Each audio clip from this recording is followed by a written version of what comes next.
என் தங்கமே, இன்று உன் அப்பன் என்னை கண்டதும் உனக்கு சந்தேகமே வேண்டாம். இந்த பதிவு உனக்கானதுதான். உன் கருப்பன் உன்னோடுதான் பேச வந்திருக்கின்றேன். உனக்குத்தான் இந்த சந்தோஷமான செய்தியையும் சொல்ல வந்திருக்கின்றேன். ஒரு குடும்பமே உன்னுடைய காலில் வந்து விழக்கூடிய நேரம் நெருங்கி வந்து கொண்டிருக்கின்றது. எதற்காக அவர்கள் உன் காலில் வந்து விழ வேண்டும், இவர்கள் யார் என்பதனை உனக்கு சொல்லிவிடவும் இந்த கருப்பன் இந்த நேரம் உன் முன்னால் வந்து நிற்கிறேன் என்பதனை நீ மறந்து விடாதே. நான் இருந்து ஒரு விஷயத்தை உனக்கு சொல்லும் பொழுது அதை உனக்கானது என்று நீ சரியாக உணர்ந்து விட்டாயானால் எப்பொழுதுமே உனக்கு வாழ்க்கையில் துன்பங்கள் இருக்காது. உன்னை சுற்றி வருகின்ற எல்லா பிரச்சனைகளும் உன்னை விட்டு விலகி ஓடிவிடும். உன்னோடு இருந்து இந்த கருப்பன் உனக்கு தருகின்ற ஒவ்வொரு விஷயங்களும் உன் வாழ்க்கையில் மிகப்பெரிய மாற்றத்தை உருவாக்கி கொடுக்கும். மேலும் மேலும் பல நல்ல திருப்பங்களை உனக்கு சொல்லி கொடுக்கும். என்ன நடந்தது இந்த வாழ்க்கையில் என்று நீ தெரியும் முன்னமே அத்தனை விஷயங்களும் உனக்கானதாக மாறிவிடும். இப்படியாக உன்னுடைய வாழ்க்கையில் இருந்து உனக்கு பல நன்மைகளை கொண்டு வந்து சேர்க்கக்கூடிய இந்த விஷயங்களை எக்காரணம் கொண்டும் என் குழந்தை நீ விட்டு விடாதே. என் பிள்ளையே, எந்த நேரத்திலும் நான் உன்னோடு இருப்பதையும் எந்த தருணத்திலும் நான் உனக்காக ஒவ்வொரு விஷயங்களையும் செய்வதையும் நீ சரியாக புரிந்து கொண்டு இந்த வாழ்க்கையில் உனக்கான நன்மைகளை எல்லாம் நீ சரிவர செய்யும் பொழுது உனக்கு மிகப்பெரிய மாற்றங்களும் மிகப்பெரிய திருப்பங்களும் எப்பொழுதும் நடந்து கொண்டே இருக்கும். இந்த கருப்பன் முன்னால் இது அத்தனையுமே உனக்கு சாத்தியமாக கூடிய விஷயங்களாக இருக்கும் என்பதனை நீ மறக்காதே. நின்று உன்னிடத்தில் ஒரு விஷயத்தை சொல்ல வந்திருக்கிறேன் என்றால் அதனை என்னவென்று நீ செவி கொடுத்து கேட்க வேண்டும். ஏனோ தானோவென்று கருப்பன் எதையோ பேசுகிறார் என்று ஆரம்பத்தில் கேட்பதும் கடைசியில் கேட்பதுமாக இருக்கக்கூடாது. இல்லை என்றால் எடுத்ததுமே நடுவில் சென்று என்னவென்று கேட்டுக்கொண்டிருக்காதே. தலையும் புரியாமல் வாளும் புரியாமல் கருப்பன் எதை சொல்ல வந்தேன் என்றும் தெரியாமல் நீ குழப்பத்தோடு சென்று விடுவாய். அப்பனின் வார்த்தைகள் ஒவ்வொன்றும் உனக்கு மட்டுமே சொந்தமானவை. இப்பொழுது இருக்கின்ற உன் நிலையிலிருந்து உன்னை மீட்டெடுக்க கூடியவை. நீ சந்தோஷமான சூழ்நிலையில் இருந்தால் உன்னை அப்படியே அதே சந்தோஷத்தில் தக்க வைத்து கொள்ளக்கூடியவை என்பதனை நீ புரிந்து கொள்ள வேண்டும். நான் நல்ல மாற்றங்களை உனக்கு தரும் பொழுதும் நல்ல திருப்பங்களை உனக்கு உணர்த்தும் பொழுதும் அதையெல்லாம் நீ சரியாக தெரிந்து கொண்டாயானால் இந்த வாழ்க்கை எந்த நேரத்திலும் உனக்கு கஷ்டங்களை கொடுக்காது என்பதனை நீ புரிந்து கொள்வாய். எந்த தருணத்திலும் நீ அடையக்கூடிய வெற்றி உனக்கு கிடைக்கும் என்பதனை நீ தெரிந்து கொள்வாய். கனவிலும் எதிர்பார்த்திட முடியாத அளவிற்கு பெருமகிழ்ச்சிகள் உன்னை தேடி வந்து கொண்டிருக்கும் பொழுது நீ எதற்கும் பதற்றமடையாமல் இருந்து விட்டாலே அது போதும். எந்த நிலைக்கும் என் குழந்தை நீ வேதனைப்படாமல் கருப்பன் சொன்ன வார்த்தைகளுக்கு கட்டுப்பட்டு உன் வாழ்க்கையில் என்ன நடக்கிறது, எதற்காக இவர்கள் குடும்பமே உன் காலில் வந்து விழ வேண்டும் என்பதனை நீ தெரிந்து கொள். என் குழந்தையே, சூழ்ச்சிகள் 1000 உன்னை சுற்றி நடந்தது உண்மையல்லவா? பலவிதமான துரோகங்களும் உன் வாழ்க்கையில் அரங்கேறியது உண்மை. இந்த துரோகத்தை ஒரு குடும்பத்தில் இருக்கின்ற பெரியவர் செய்கிறார் என்றால் அந்த குடும்பத்தில் இருக்கின்ற அத்தனை பேரும் உன் குடும்பத்தில் இருக்கின்றவர்களோடு எதிரிகளாகவே மாறிவிட்டார்கள்.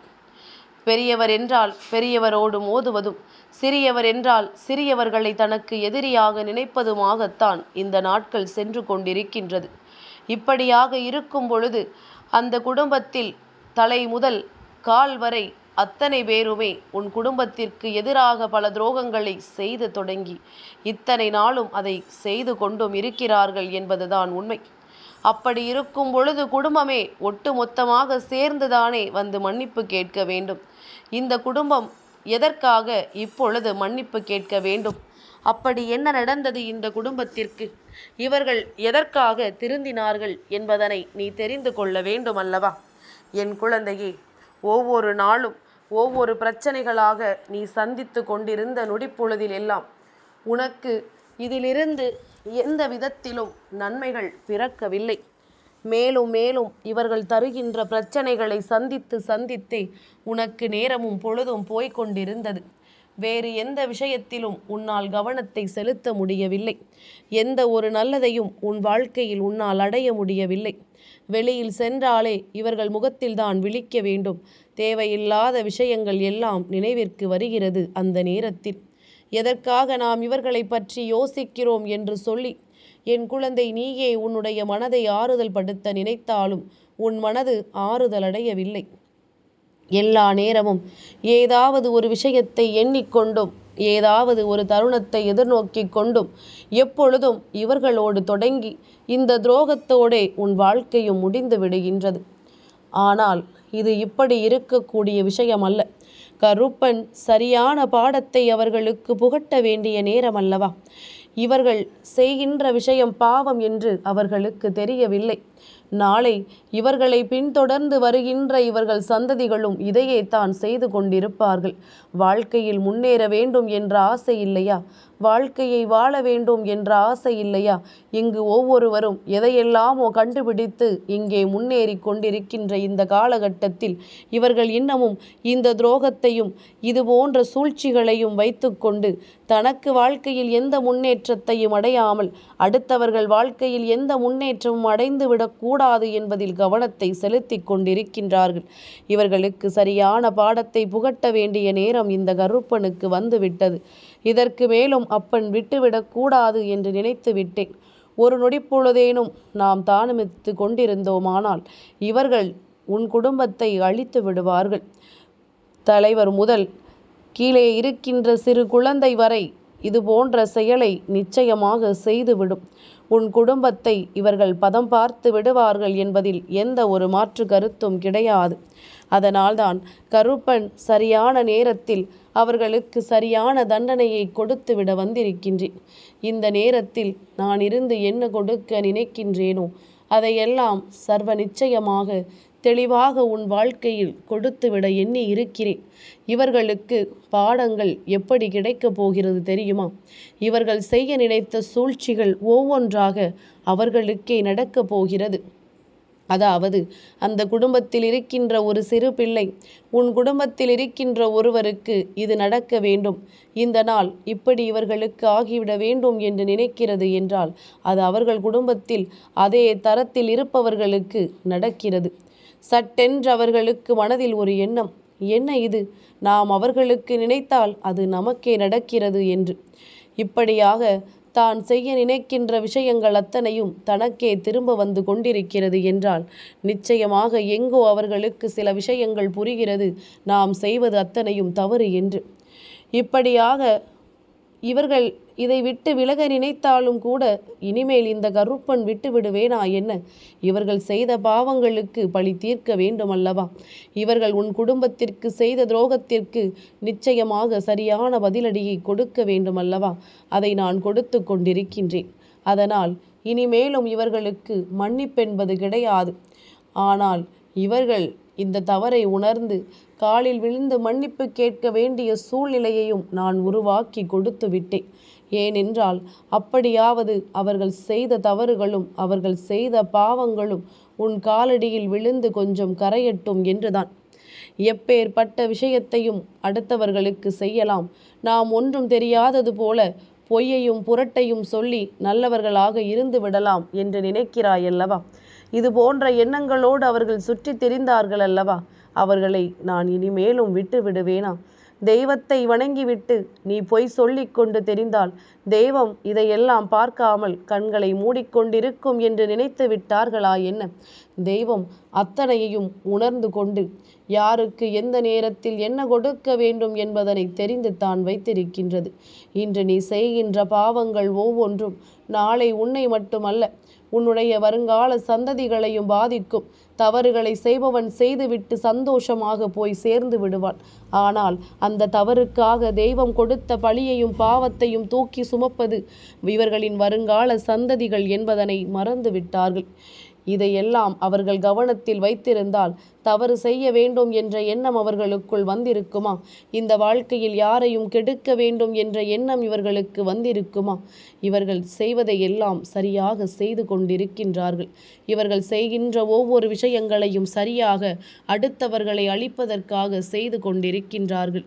இனிமேலும் இவர்களுக்கு நாம் வாய்ப்பினை கொடுக்காமல் என்ன நடந்தாலும் சரி, இனிமேல் இந்த கருப்பன் சொன்னது போல இவர்கள் உன் காலடியில் வந்து விழ வேண்டிய நேரம் வந்து விட்டது என்றுதான் சொல்ல வேண்டும்.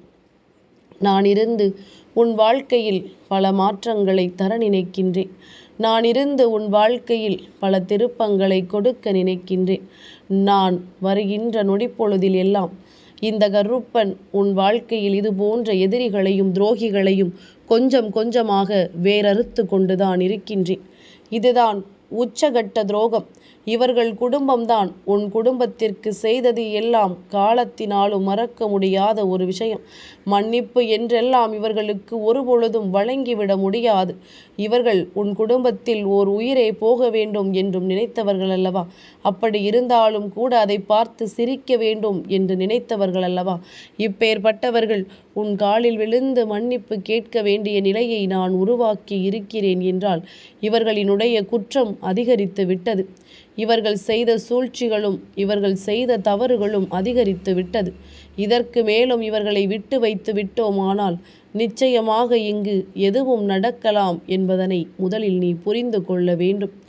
உன்னை தேடி வருகின்ற ஒவ்வொரு நாட்களிலும் உன்னோடு நான் இருந்து உனக்கு என்ன தருகிறேன், ஏது தருகிறேன் என்பதனை நீ புரிந்து கொண்டு அதிலிருந்து உனக்கான ஒவ்வொரு தேவைகளையும் நீ நிறைவு செய்து கொண்டே இருக்க வேண்டும். கருப்பன் சொல்வது போல இந்த வாழ்க்கையில் இவர்கள் ஆடிய ஆட்டங்களுக்கெல்லாம் உன் காலில் விழுந்து மன்னிப்பு கேட்டாலும் கூட அந்த பாவம் எல்லாம் தீராது.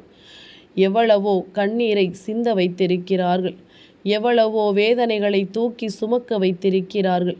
ஆபத்து நேரத்தில் எதற்குமே உதவாதது போல கைவிட்டிருக்கின்றார்கள். இப்பேற்பட்டவர்களை எல்லாம் நினைத்து வருத்தப்பட்டு கொண்டிருக்காமல் உன்னை தேடி வருகின்ற சில உண்மையான உறவுகளை பற்றி மட்டும் நீ என்னவென்று தெரிந்து கொண்டால் போதும். அது ஒன்றே உன்னை எப்பொழுதும் நல்லபடியாக வாழ வைக்கும் என்பதனை நீ புரிந்து கொண்டால் அது போதும். இந்த கருப்பன் இன்று சொல்லக்கூடிய இந்த விஷயத்தினால் உன் மனதிற்குள் ஒரு தெளிவு வந்திருக்கிறதா? இவர்கள் என் காலில் எல்லாம் விழ வேண்டும் என்ற அவசியமில்லை கருப்பா. திருந்தி விட்டாலே போதும். எனக்கு எந்த துரோகத்தையும் செய்யாமல், என் குடும்பத்தை பற்றி சிந்திக்காமல் அவர்கள் வேலையை பார்த்து கொண்டு அவர்கள் வாழ்க்கையில் பல நன்மைகளை அடைந்து கொண்டிருக்கட்டும். அதனால் எந்த வகையிலும் நமக்கு எந்த ஒரு மாற்று கருத்தும் கிடையாது. என்னை சுற்றி என்ன நடக்கிறது, ஏது நடக்கிறது என்பதனை புரிந்து கொண்டு எனக்கு ஒவ்வொரு நன்மைகளையும் செய்து கொண்டிருக்கின்ற என் கருப்பன் வேண்டாம். நம்மால் யாரும் கண்ணீர் வடிக்க வேண்டாம், நம்மால் யாரும் வேதனைப்பட வேண்டாம்.